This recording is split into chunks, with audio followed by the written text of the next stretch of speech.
Hello, everyone, and welcome to another meaningful conversation. I am Rafia Tariq, a clinical psychologist, and today I am very honored to have Patrick with us. Patrick is a lifelong athlete, yoga instructor, Maxwell Leadership Certified Coach, trainer, and speaker, and Maxwell Disc Consultant. His professional journey brings together physical movement, emotional well being, leadership, personal development, and human transformation. What makes Patrick's story especially powerful is that his work is deeply connected to his own life experiences. He has experienced profound loss, personal challenges, health struggles, and periods of rebuilding. Rather than allowing those experiences to define the rest of his life, he used them as part of his journey toward growth and helping others. Patrick believes that we can reclaim authorship of our lives, beginning with something as fundamental as our sleep, energy, stress, and relationship with our bodies. So, today I would love to explore this journey, his philosophy, and what he has learned about the connection between the body, mind, leadership, resilience, and personal growth. Patrick, welcome. It's pleasure to have you here. How are you today? I'm doing wonderful, and thank you so much for having me. It's an honor to be here. Okay, Patrick, you describe your work as helping people reclaim self authorship. What does self authorship mean to you? That's a great question. As we grow up, a lot of times, especially in our younger years, we're being shaped by our parents, by our schools, by our community. I know when I was growing up, I was encouraged to go down certain lines of education, but was that really me? So there's this point in time as we're growing up and developing that we start to uncover and unpack what's really purposeful and meaningful to us. And I've met plenty of adults who have all the hallmarks of success. The great job, great families, great house, great everything, but inside they're still unfulfilled, still unhappy. And I believe that's because they've been chasing something that's not purposeful and meaningful to them. It's what society or their parents or somebody else has layered on top of them and told them what they should be and do. So reclaiming self-authorship is about really, really understanding and finding a connection with yourself where you're able to live and do the things that really light your soul up. And in the process, adding value to others and getting paid for it.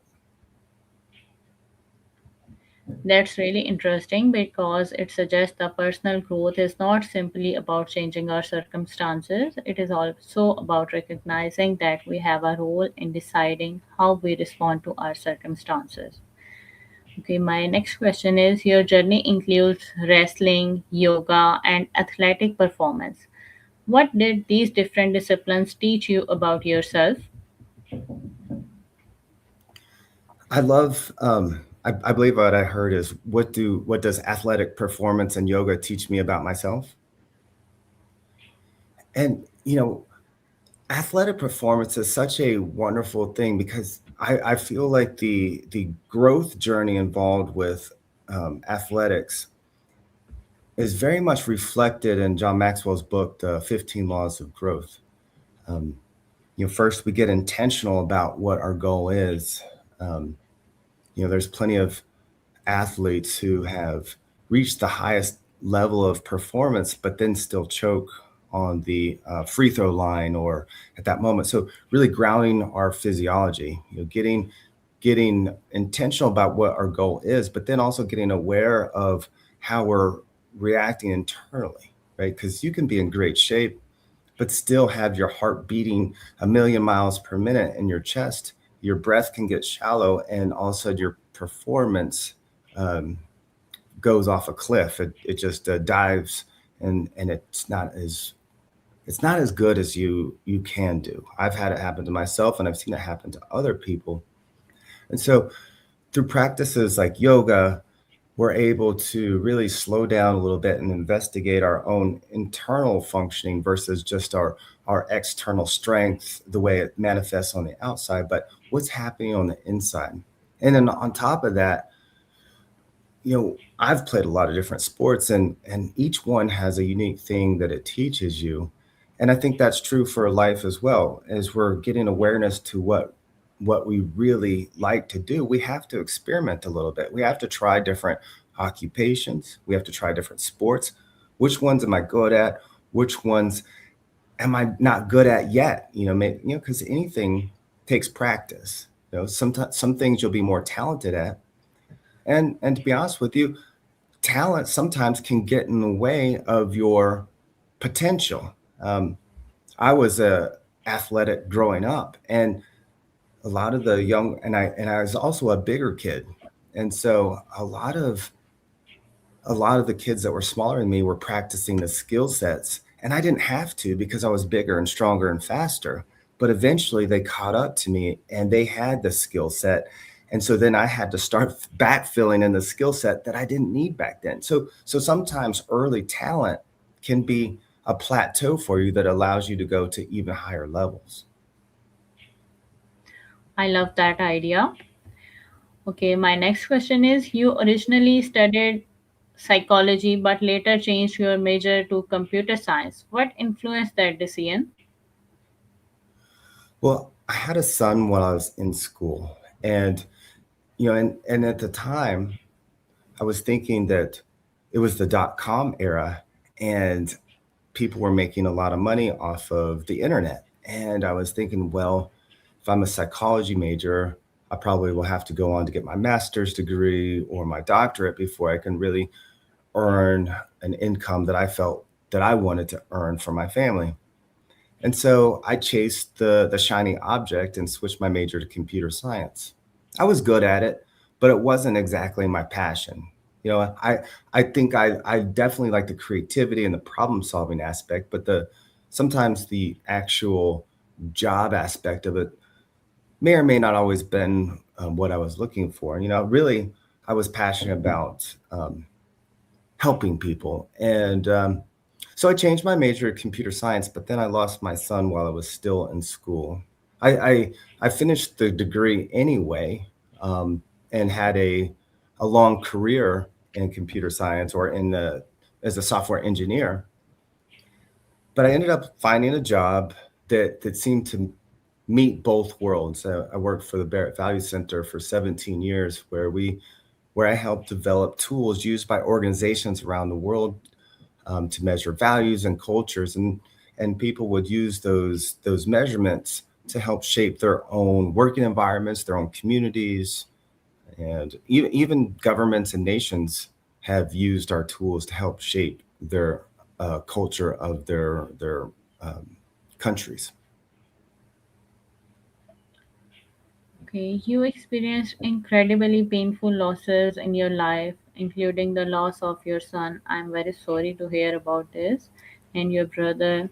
Without asking to revisit anything you don't want to, how did those experiences change the way you understand human resilience? Yeah.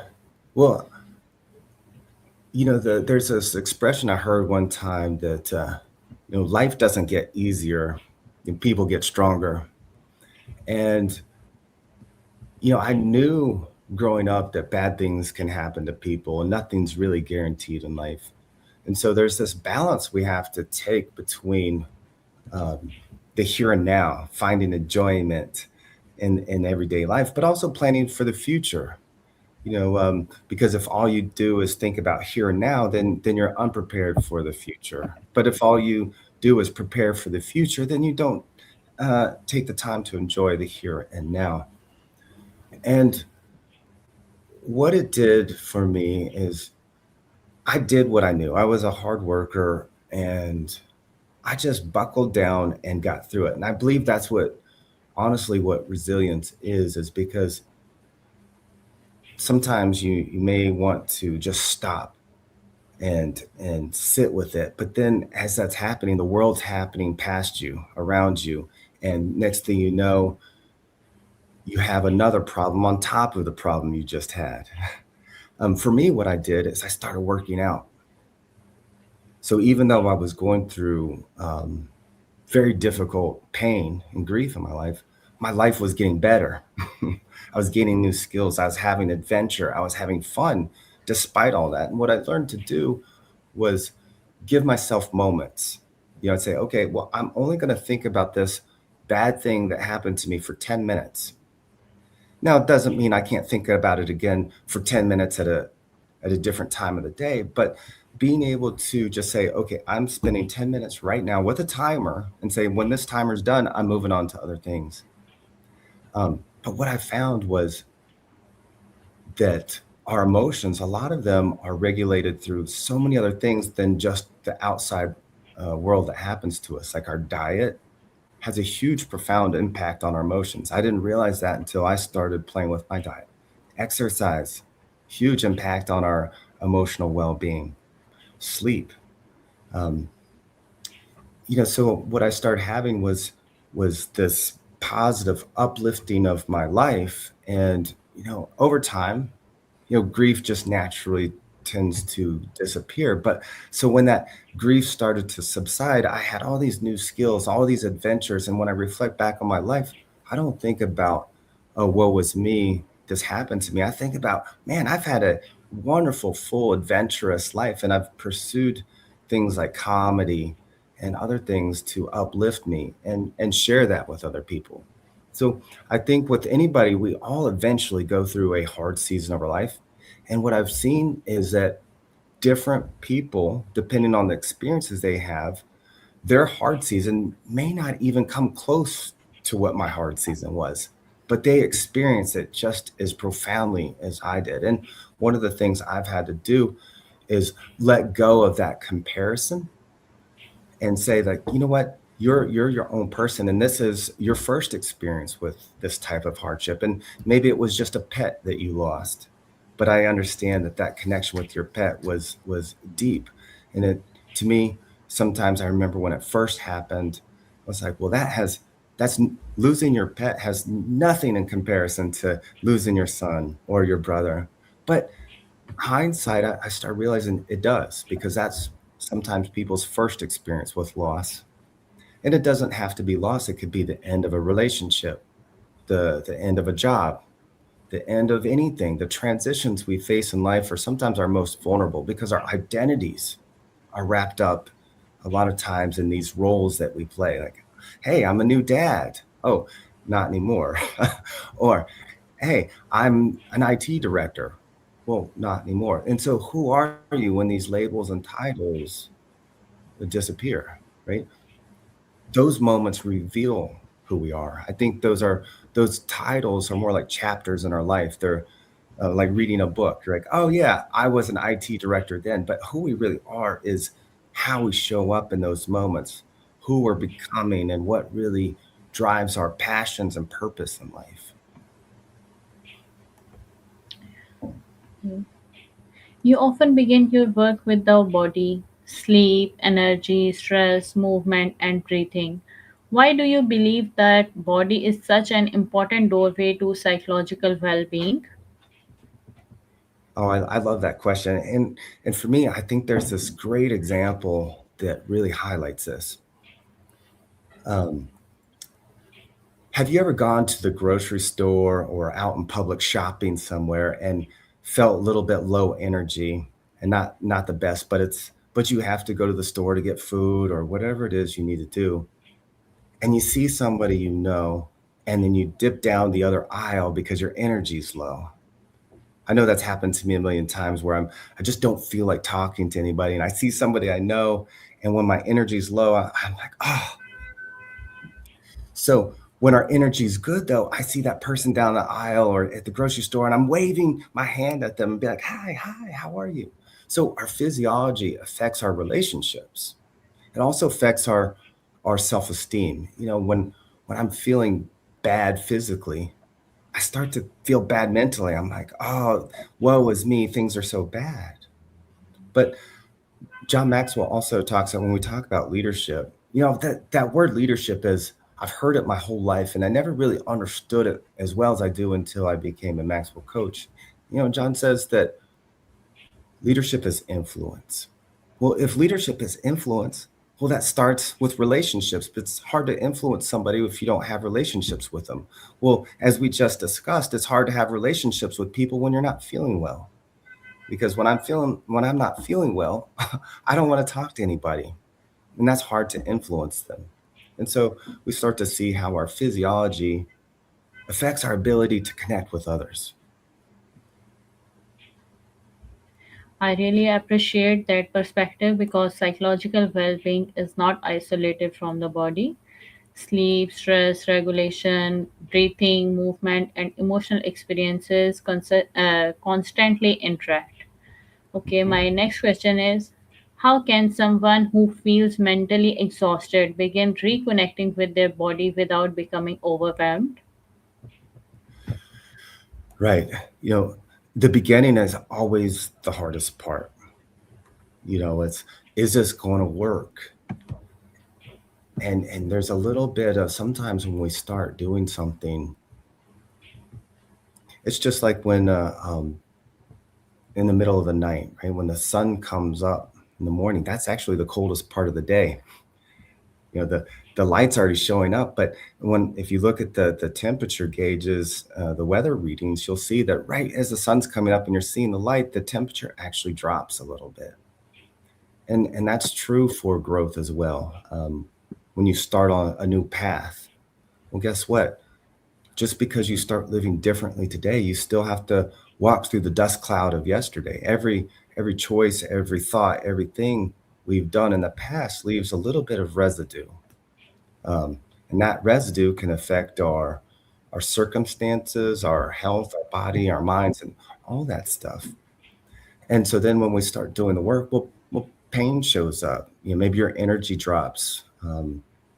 Maybe you get hurt or something happens. But if we're talking about emotional overwhelm as well, and it's not going to be like flipping on a light switch, well, where all of a sudden the lights are on. It does take a little bit of time. But one of the fastest ways, depending on, everybody's a little bit different and their ability, their health ability is a little bit different, is taking a little bit of exercise. And that's going to be different for everybody, but that's an immediate sense of um, release, right? And I tell people that sometimes you have to do it either hard enough that you're forced to forget. And it doesn't even have to be hard enough. It can be just your breath. Somebody was talking to me the other day. They're like, my mind, I can't quiet my mind. And I said, I want you to try this.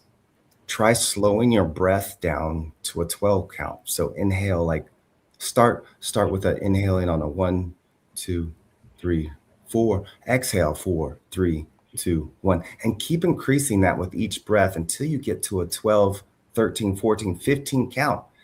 And I guarantee you, by the time that you get to the 14, 15 count on your inhale and exhale, you're not going to be thinking about anything else besides getting that breath in. And that's a little trick. Yeah, it slows your thought process down, but really that's what we're trying to do, is disrupt that mental chatter, that loop that keeps coming back to that pain that we're experiencing. And what's happening is when we experience pain, a lot of times, even if that pain is just a very small thing, like if you get a splinter in your eye, well, that is only affecting one piece of your whole body, but all of a sudden that's all you can think about. Um, we zoom in on that thing that's going wrong, and if we just can also shift our perspective and think about all the things that we do have going right. I do still do that to myself, and I still have to do that same perspective shift. Sometimes I think, oh, I should be farther ahead than I am. I should be this, I should be that. And I'm like, wait a second. You've got this going on. You got this great thing going on, this other great thing going on. You have so many great things, but we think about that one little thing that's not perfect, and we overthink it. Now, that's not to take away from anybody who's going through something tragic, right? That's different. But it's the same process of sticking with it, knowing things that will get better and it's temporary. That's a great example of how something very simple and accessible can become a tool for self regulation. Okay, as you talk about leadership, is a Maxwell Leadership Certified Coach, Trainer, and Speaker. What is one leadership lesson you believe everyone should learn, even if they are not in a formal leadership position? Yeah, I think that's a great question because there's there's two there's two parts to that answer for me. And the first one is when I was younger, I used to think that I had to have a leadership position to be a leader. And that's just the what I've come to realize that's the furthest thing from the truth is is you don't have to be the boss or the head person to actually be a great leader. You can influence somebody by connecting with them and showing them the way either through questioning, because John talks about the 5 levels of leadership. The first level is position. I'm your boss. You do what I say because I'm your boss. But at 5 o'clock or whenever your day ends, my influence over you ends. Well, the second level of leadership is permission. I'm able to influence you because you like me or we like each other and you respect me as a person and you're able to listen to what I say and I have permission to influence you. So even at the end of the day, when you go home, you're still thinking about that thing I said. So the next level though is production. So people follow people who do great things. Um, they lead the way, like they get things done. You know, to me, it's kind of sequential when you're talking about a great leader, though, because the first level is, or the second level is, I have your permission. People like working with people they like working with. But then some people like to get things done too. So people like working with people who they like working with and get stuff done. But then the next level on top of that is reproduction. So being able to reproduce the results that you were able to produce in yourself and other people. And then there's the top level, which is the pinnacle, and people follow you because who you are and what you represent. You may not have even met them. Maybe you've just shared content online and you're influencing people around the world because of who you are and what you represent. And you can do that at any age, at any position. And you're not even a boss of anybody at that point in time. You're just influencing the world to be a better place. And then the second piece to that is awareness. You know, I think that's one of the biggest things that hold leaders, potential leaders and leaders back is our egos. I posted a video online the other day of me doing squats. I love to power lift, and I was doing what I deemed as my lifetime best back squat. And I got all this feedback. People told me my form was wrong. I wasn't going deep enough and different things. And you know what? They were right. I could have gotten my ego in my way and said, you know what? No, what? This was right. I did get this. But guess what? I removed my ego and said, what can I learn out of this? And guess what? My squat got better and I got even heavier weight with it. And that's true for anything. So that's why leadership coaches are so important because when you get to the top, people don't tell you the truth. They either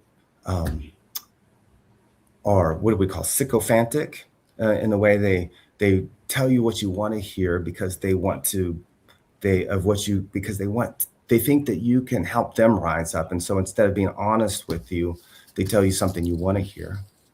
And a coach can act as the mirror. And a coach doesn't mean that they're necessarily a better leader, but they have studied the framework and then can help you see the gaps in your own leadership and take you to the next level. And I even use this as a example. One of my coaches when I was growing up, and I was probably a better athlete than he was. I could probably do better in the sport than he could do. But he created this space that allowed me to grow into that. So even though I was a better athlete, he was able to help me grow as an athlete and become a state champion in wrestling. Okay, Patrick, how does your disc consulting work help people understand themselves and communicate better with others? Yeah, well, so the disc, especially the Maxwell disc, is there's a number of versions of the disc, but the Maxwell disc is, I believe, is the only one that's been statistically validated by two different universities. And what it does is it helps you understand your motivations, your behaviors, why you do certain things, and what your communication style is like, and how that impacts other people. So the DISC, it's an acronym. So each letter stands for something. Some of us are very direct, and we just are focused on results. Like, when is that going to be done? How long is it going to take? Right? Some of us want to connect. They want to hear about your family. Hey, look at my pictures of my kids. How's your wife doing? How's your husband doing? How's your auntie doing? They're very outgoing and they say hi to everybody. I'm sure you've seen people like that. And then there's some people who are very steady. They like people, but they're not outgoing. They just show up. Um, they're always there. And then there's the last type, which is the analysts. They're very critical. Um, they think through all the details. I know I'm and so most people have nobody's usually just one of those attributes. We have different degrees of them. Um, and I personally am a DC. So what that means, the D and the C are both task-oriented types. One's outgoing, one's reserved. So sometimes I'll be very bold and say, "Let's get started," and then the C in me, the analyst, the detailed-oriented part of myself, will pick things apart. So even if I like something, even if I think it's great, if somebody heard me talking about it, they might think that I didn't like it because I'm talking about it in a negative way. But that's just how my mind works. I think about things and how it could be better, what's not perfect about it. And and that actually happened to me one time, and I was like, no, no, I think this thing is great. um, and I realized that I have to adjust my communication style. So if I'm interacting with somebody who really cares about the asking about family and stuff, they want to be asked about their family, and I have to slow down a little bit and say, all right, I know that Rafia wants me to ask about her mom, her sister, her brother, her family, how things are going with her before I get to business. Was my other friend, well, I recognize he's busy. He wants the bottom results, and he doesn't want to talk about small talk or family. He wants to hear when I'm going to have this thing done and how long is it going to take and and then that's it. He's got other things to do. So everybody has a different style of how they show up in the world, how they communicate, and how they want to be communicated to. And sometimes it's different in different environments, but being able to recognize that in yourself and others allows you to start pulling the levers so that you can, and it's not about manipulating anybody or being inauthentic. It's just recognizing that different environments call for different ways of showing up. Just like when you're in a professional environment, there's different expectations than when you're at home. Okay, Patrick, you experienced an autoimmune condition that doctors described as incurable, and you decided to explore other approaches. What did that experience teach about taking ownership of your health?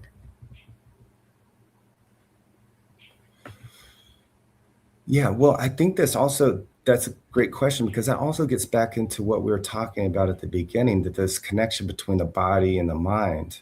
And what I've come to learn in this process is there are a lot of people who have gone through something tragic and then either immediately or shortly after started experiencing physical symptoms. And I don't know the exact science behind it. I'm not sure if anybody exactly knows whether it's cortisol or some other thing that happens when we go through extreme tragedy.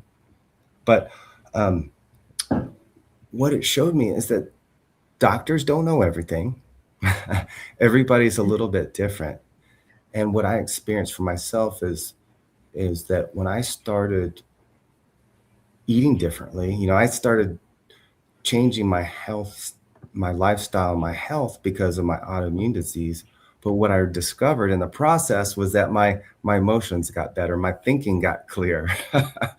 um, yes, my autoimmune immune disease got better, but everything got better in the process. And so that really is what led me to understand. Oh yes, the food we put in our body affects our emotions, um, how we sleep, the types of exercise, the amount of water and sunlight that we get affects how we show up, and it affects our emotions, it affects our body, and it affects the way we work, our productivity abilities, our abilities to connect.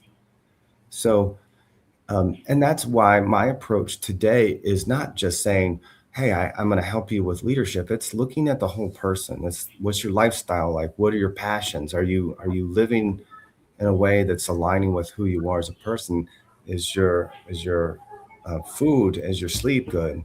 Well, well, once you get your food, your physiology, and your mindset right, then let's work on your relationships, and then you start to see how they all interact and they start playing on each other. Like, oh, I showed up. I wanted to eat that Twinkie or that donut or that sweet pastry, and I said no, and that created discipline. That's a coin in that confidence bank. Yes, because I think that that's a lot of times where confidence really starts from is being true to yourself. Because once you can be true to yourself and the commitments you make to yourself, then it's a lot easier to have confidence otherwise.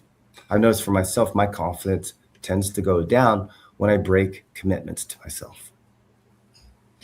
I think hope can be incredibly important, especially when someone has experienced repeated setbacks.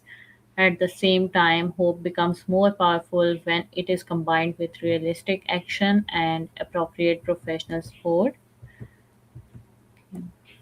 Okay, Yeah, my and next and question is yes, oh, continue, please. oh, yeah, sorry if I interrupted you. I know having repeated setbacks can be really challenging, and one of the things that I did for myself when I went through repeated setbacks is I just got curious. Said, you know what? I was put here on this planet for a purpose. I don't know what that is, but I'm just going to stay curious and experience this journey, how it has been, because it's been so um, traumatic at this point in time that all I can do is be curious about what's possible next, what can happen, and do what I can. We all get dealt a hand of cards, and sometimes it's a bad hand. But all we can do as individuals is play the best hand we can with the cards we're dealt. And when we get to a better place, it start to contribute positively to other people, because that's what helps lift people out of these repeated setbacks. If we all only look at our own lives and our own thing, then sometimes purpose can be found through building other people up. Maybe that's what your purpose was, is to go through something hard so that you can have empathy, compassion, and have a path forward for other people to follow behind.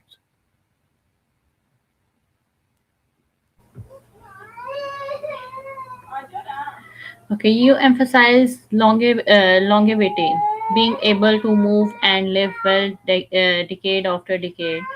What does successful aging mean to you? Um, when I was a kid, um, we talked about, winning a championship or doing something great in college, but a lot of people weren't talking about what that looked like in your 30s and 40s and 50s.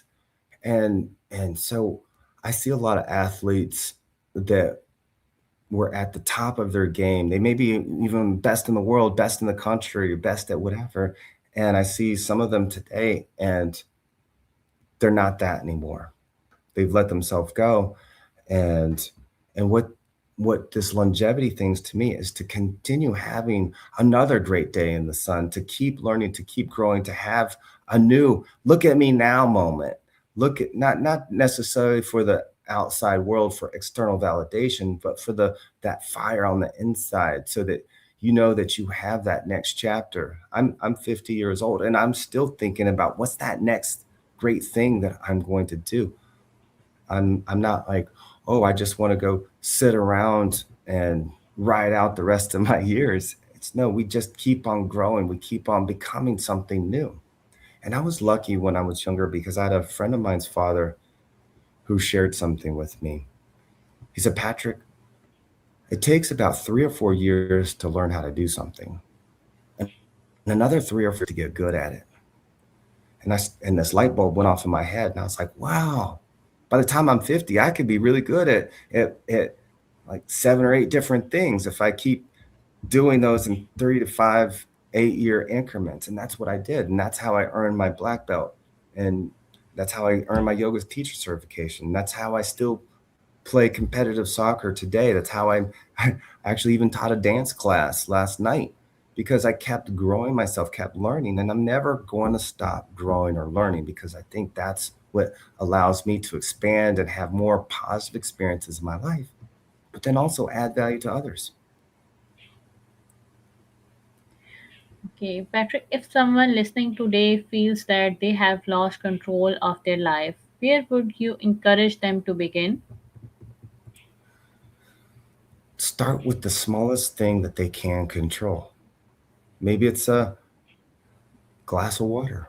You know, you know what I mean? It's like a lot of us are walking around um, not getting an adequate amount of hydration each day. Start with taking a walk. Start with the smallest thing that you can control. Start with a little bit healthier diet. It doesn't have to be a total switch because the most sustainable changes are the ones that are gradually added. You know, I used to wrestle, and we'd have to make weight for wrestling season. And you know, a few months out or a month or two out before wrestling season, our coach would be like, all right, you have to be 25 pounds of your wrestling weight class. And, throughout that fall, I would have to lose 25 pounds and keep that my weight down 25 pounds lighter than my normal wrestling weight. But it started with, I would eat a big plate of dinner and maybe I have 2 pieces of toast along with my dinner. Well, maybe night number one was only 1 piece of toast. Maybe the next night is no pieces of toast. Maybe the next night after that is a little bit less of the thing that's not as good for me. And then over time, it's just a little bit, little bit, a little bit. And we apply that same philosophy to lifting weights and growing, right? Each week, I might add 2.5 pounds to the amount of weight I lift. 2.5 pounds is so light that you almost don't notice the difference. But that's how change becomes sustainable is you just start taking those small incremental steps in the right direction. You can't change your destination overnight, but you can change your direction immediately. Does that make sense? Yes. Patrick, if someone remember only one message from our conversation today, what would you want that message to be? No matter where you are, there is a next chapter. You'll have good seasons and bad seasons, but continue growing yourself as a person, as a leader. Learn all that you can about yourself and others, and never give up because even in your darkest hour, there will be a next chapter.